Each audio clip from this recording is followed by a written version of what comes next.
வணக்கம் boomer uncle Vijay. Ariyalur shooting முடிச்சுட்டு கிளம்பிட்டீங்களா?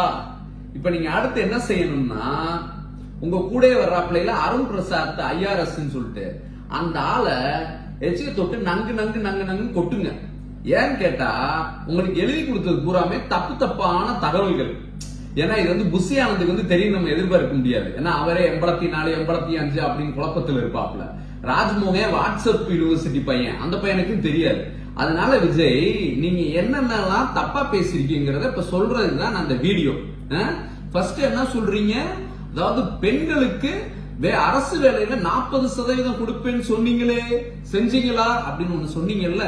ஏன் விஜய், இதே செப்டம்பர் 13 2021 சரியா, எங்க தலைவர் ஆட்சிக்கு வந்தப்ப விஜய்ங்கிற தற்குறி மாஸ்டர் படத்துல அந்த குடிச்சிட்டு கட்டில படுத்து கிடப்பீங்கல்ல, நீங்க அங்க படுத்து கிடக்கும் போது எங்க தலைவர் சட்டமன்றத்துல பெண்களுக்கு அரசு வேலை வாய்ப்புல 40% சட்டம் கொண்டு வந்தாரு விஜய். அந்த தகவல் அந்த தற்கொலை பையன் உங்கள்கிட்ட சொல்லாம விட்டாப்லன்னு நினைக்கிறேன்.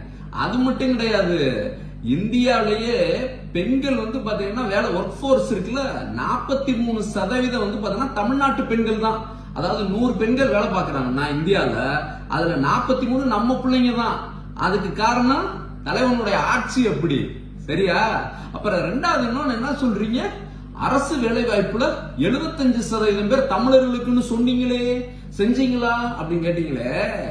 டிசம்பர் 2021 என் தலைவன் ஆட்சிக்கு வந்த உடனே முதல் செஞ்சது என்னன்னா, 100% தமிழர்களுக்கு மட்டும்தான் தமிழ்நாடு TNPSC வேலைன்ற உத்தரவு போட்டார் சரியா.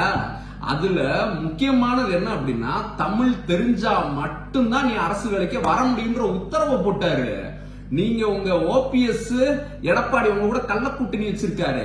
அந்த எடப்பாடியும் OPS இருக்கும்போதுதான் ஹரியானாக்காரன், பீகார்காரன், உத்தரப்பிரதேசக்காரன் யாரு வேணாலும் தமிழ்நாடு TNPSC பரீட்சை எழுதி வேலை வாங்கலாம்னு. அதனாலதான் அங்கங்க நிறைய பேர் ஹிந்திக்காரங்க வர்றதுக்கான வாய்ப்பு இருந்துச்சு.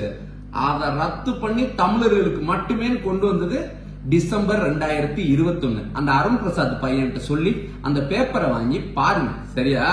அப்புறம் மூணாவதுன்னா மாற்றுத்திறனாளிகள் சொன்னீங்களே, மாற்றுத்திறனாளிகள் எல்லாத்துக்கும் ஒவ்வொரு மாற்றுத்திறனாளிகளுக்கும் எப்படி செஞ்சிருக்கிறாருன்னு பாருங்க. அதாவது தமிழ்நாட்டில் இருக்க 12,900 கிராம பஞ்சாயத்து இருக்கு பாருங்க. அந்த கிராம பஞ்சாயத்துல ஒரு பிரதிநிதி மாற்றுத்திறனாளியா இருக்கணும். அது போக மாநகராட்சியில கார்பரேஷன்ல வார்டு வைஸ் இருக்கணும், அப்புறம் யூனியன்ல இருக்கணும். இப்படி 15,000 மாற்றுத்திறனாளிகள் பயனடையக்கூடிய ஒரு சட்டத்தை இந்தியாவிலே முதல் முறையா கொண்டு வந்த தலைவன். நீ எல்லாம் பேசுறதுக்கு தகுதியே கிடையாது. இன்னொரு விஷயம் என்ன சொல்றீங்க, ஓல்டேஜ் பென்ஷன் ஸ்கீம் 1500 கொடுப்பேன்னு சொன்னீங்களே அப்படின்னு சொன்னீங்களே விஜய். எங்க தலைவர் 1000 1200 உயர்த்தினார் சரியா. அதுல இருக்க ஒரு முக்கியமான விஷயத்தை கவனிக்கணும். இது வரைக்கும் தமிழ்நாட்டுல 30 லட்சம் பேர் தான் முதியோர்கள் உதவித்தொகை வாங்கிக்கிட்டு இருந்தாங்க. எங்க தலைவர் அதுல புதுசா 75 லட்சம் பேரை அந்த திட்டத்தின் மூலமா பயனடைகிறதுக்கான கையெழுத்து போட்டவர் சரியா. அப்படி ஒவ்வொன்னையும் பார்த்து தமிழ்நாட்டுல ஒவ்வொரு குடும்பத்தையும் தன்னோட குடும்பமா பார்த்து செஞ்சுட்டு இருக்கிறாரு.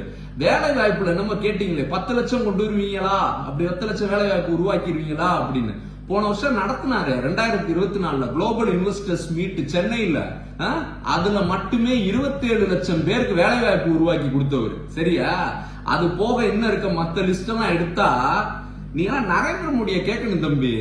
ஆண்டுக்கு 2 கோடி வேலை வாய்ப்பு கொடுப்பேன்னு சொன்னீங்களே, 11 வருஷத்துல எத்தனை பேருக்கு வேலை வாய்ப்பு கொடுத்திருக்கீங்க அப்படின்னு அதை கேட்கணும். பக்கோடா போட்டாவே வேலை வாய்ப்புன்னு சொல்ற அமித்ஷாவை கேட்கணும். அதுக்கெல்லாம் உனக்கு தெம்பு இருக்கா, திராணி இருக்கா? அப்புறம் இன்னொன்னு, கேஸ் சிலிண்டர், பெட்ரோல், டீசல் அதை பத்தி எல்லாம் பேசுற அக்கறை இருக்கு விஜய். அப்ப நரேந்திர மோடியை பார்த்து கேட்கணும். அது 400 ரூபாய் வித்த கேஸ் சிலிண்டர் ஏன் 1000 ரூபாய் வித்தீங்கன்னு கேட்டிருக்கணும். 70 ரூபாய் வித்த பெட்ரோல ஏன் 100 ரூபாய் விற்கிற அப்படின்னு கேட்கணும். அதுக்கு தெம்பு இருக்கா, முதுகெலும்பு இருக்கா? அதுக்கு கிடையாது இல்ல. இது எல்லாத்தையும் தாண்டி என்னது, கரூர், ஈரோடு, கோயம்புத்தூர், திருப்பூர்னு 5000 கோடிக்கு பணமா பாத்தீங்கன்னா அமெரிக்க அதிபர் ட்ரம்ப் விதிச்ச வரி விதிப்புனால பாதிப்பு ஏற்பட்டு லட்சக்கணக்கான பேர் வேலை இல்லாம போறானே, அதை எடுத்து பேசுனீங்களா? அதெல்லாம் பேசல. ஆனா பெரிய கெத்தா என்னது, பணம் என்ன பெரிய பணம், நான் எல்லாமே பார்த்தாச்சு அப்படின்னு. நீங்க அந்த பணத்தை எப்படி பாத்தீங்க? உங்களோட ரசிகன்ட்ட ஒவ்வொரு ரசிகனையும் சுரண்டுன பணம் அது. 100 ரூபாய் டிக்கெட் 500 ரூபாய் 1000 ரூபாய் வித்து ரசிகனை சுரண்டுன அயோக்கியர் விஜய். நீங்களாம் அதை பத்தி பேசவே கூடாது. அப்புறம் என்ன புதுசா திடீர்னு அரியலூர் போனோம்னு ராஜேந்திர சோழன் ராஜராஜ சோழன் மேலாம் ஒரு பற்று. அவ்வளவு யோக்கியமா இருந்துச்சுன்னா சினிமால நடிக்கும் போது அந்த கேரக்டர்ல நடிச்சு அப்படி பொன்னியின் செல்வன் மாதிரி ஒரு படத்தை நடிச்சிருக்கணும்ல. அதை விட்டுட்டு எப்ப பார்த்தாலும் குடிச்சிட்டு பொம்பளை பிள்ளைங்களை கேலி பண்றது மாதிரி நடிச்சுட்டு நாகராஜ சோழன் அமாவாசை மாதிரி ஒரு ஆளு விஜய் நீங்க. அதனால ராஜேந்திர சோழன் ராஜராஜ சோழன் ட்ரை பண்ணாதீங்க சரியா? அதெல்லாம் பிசு பிசுத்து போச்சு. அதனால நெக்ஸ்ட் மீட்டிங் அடுத்த சனிக்கிழமை வரும்பாரு. அப்பனாலும் அந்த அல்லக்கைங்க இருக்காங்க கூட அவங்களை முதல் படிச்சுட்டு உனக்கு இந்த அறிக்கையெல்லாம் எழுதி கொடுக்க சொல்லி அடுத்த கூட்டத்திலேயாவது ஒழுங்கான அறிக்கையை படிங்க விஜய். நன்றி.